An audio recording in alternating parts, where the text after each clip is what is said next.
মেলায় যেতে কার না ভাল লাগে। আর আমার মতো মেলা পাগল হলে পরে তো কোনো কথাই নেই। এই দেখো কালকে ইকির বিকির চামড়া চিকির করতে করতে চলে গেলাম মেলাতে।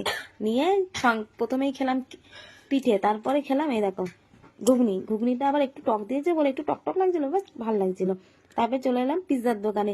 পিৎজাটা খাবো ভাবলাম, কিন্তু আমার ছেলে বললো না মা বাড়িতে গিয়ে খাবো। আমি বললাম ঠিক আছে চ বাড়ি গিয়েই খাবো।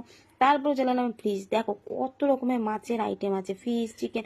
কিন্তু আমরা দুজন দুখানা চিকেন রোল নিলাম, নিয়ে বাড়ি চলে আসলাম। না দাঁড়াও দাঁড়াও দাঁড়াও, তার মধ্যে আবার ওখানে ওই ঝুলন্ত মাংসগুলো দেখছিলে, না না ওগুলো নিইনি, এই পোড়া মাংস আমি খাই না, কিন্তু এইটা আমি খেয়েছি।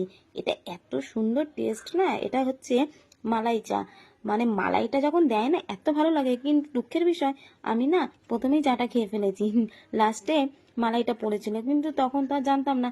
আর অত লোকের মাঝে বাড়িতে যেটা করি সেটা নিশ্চয়ই করা যাবে না, যে বাড়িতে হলে চামচ দিয়ে কুড়ে কুড়ে খেতাম, কিন্তু সেটা তো আর ওখানে খাওয়া যাবে না। ওই জন্য বাধ্য হয়ে আমার মনের দুঃখটা মনে রেখে ফেলে দিয়ে আসলাম। দিয়ে বেশ নাচতে নাচতে আনন্দ করতে করতে হাঁটি হাঁটি পাবা করতে করতে বাড়ি চলে আসলাম। চল বাই।